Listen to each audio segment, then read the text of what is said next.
চোখ রাখবো পরবর্তী খবরে। প্রাক্তন তৃণমূল নেতা অনিরুদ্ধ সৎপতিকে বাড়ি থেকে তুলে নিয়ে যায় কলকাতার বউবাজার থানার পুলিশ। সকালে তাকে শিমলাপাল থানার আকর গ্রাম থেকে পুলিশ আটক করে নিয়ে যায়। এ বিষয়ে বিস্তারিত জানাবো এই প্রতিবেদনে।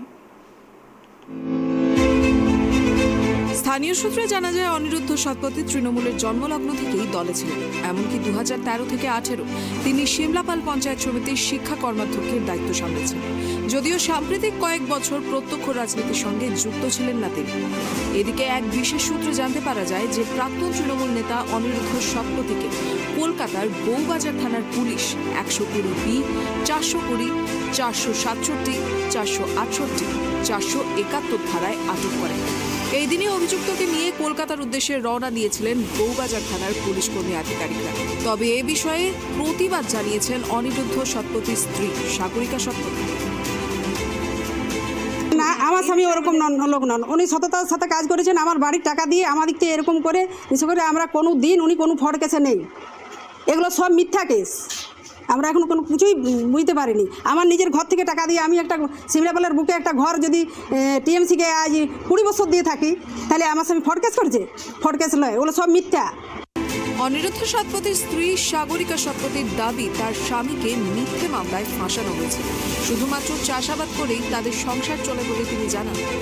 পার্টির ব্যাপার থেকে বিচিত আমরা ও সকল আমাদের করতেই আমরা রাজি আর কি। আমরা ও সকল সম্বন্ধে কিছু আমরা মানা করতাম, তবু উনি করতেন। আর শরীর খারাপের পর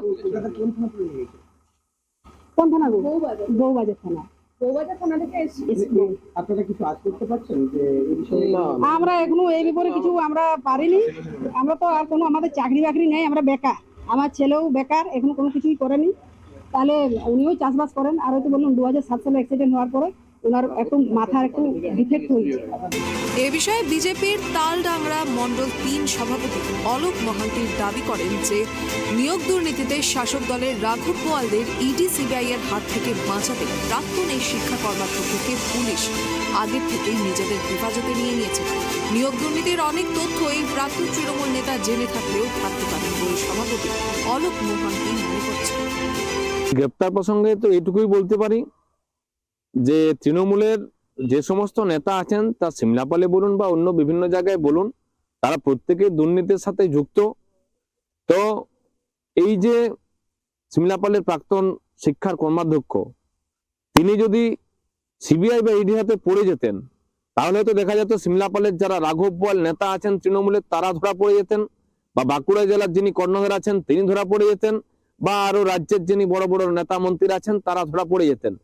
তারা যাতে ধরা না পড়েন শিক্ষা দুর্নীতির সাথে যুক্ত, সেজন্য ইডি সিবিআই এর হাতে যাতে এই প্রাক্তন কর্মাধ্যক্ষ না ধরা পড়েন, সেই জন্য আমাদের পশ্চিমবাংলার পুলিশ তাকে আগেভাগে অ্যারেস্ট করে নিল।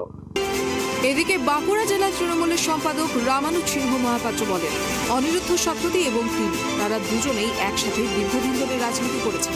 অনিরুদ্ধ কোনো রকমের দুর্নীতির সঙ্গে যুক্ত থাকতে পারে বলে তিনি বিশ্বাস করেন না। তবে নেশার ঘরে রাতের দিকে অনেকেই ফোনে গালিগালাজ করে থাকতে পারে বলে রামানুজ জানান। দেখুন, কেন তুলে নিয়ে গেছে এই বিষয়টা সম্পর্কে সম্পূর্ণ অন্ধকারে আছে আমরা, কারণ এই বিষয়টা আমাদের জানাই নেই। হঠাৎ করে আমি শুনেছি কিছুক্ষণ আগে যে এরকম তুলে নিয়ে গেছে। কেন তুলে নিয়ে গেছে, কি ব্যাপার, এই বিষয়টা আমার কোনো ধারণা নেই। না, 13 থেকে 18 সাল পুরোটা পার্থ চ্যাটার্জি শিক্ষামন্ত্রী ছিলেন না, উনি 16 সালে শিক্ষামন্ত্রী হয়েছিলেন, সেটা ঠিক আছে। তাছাড়া দ্বিতীয় কথা হচ্ছে যে অনিরুদ্ধ সৎপতি আমাদের এখানে শিক্ষা কর্মাধ্যক্ষ ছিলেন, কিন্তু শিক্ষা কর্মাধ্যক্ষদের হাতে এই ধরনের এই নিয়োগ টিয়োগের ইত্যাদি বিষয়ে কোনো রকম কোনো ক্ষমতা থাকে না।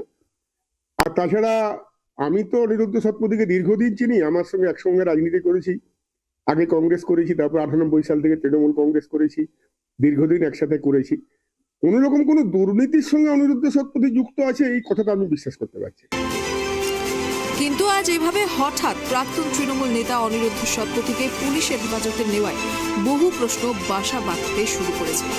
এবার প্রাক্তন তৃণমূল নেতার সাথে পরবর্তী পদক্ষেপ কি নেবে প্রশাসন, সেটা সময়ই বোঝা যাবে। বাঁকুড়া থেকে সিধু মান্ডির রিপোর্ট, ট্রাইব টিভি।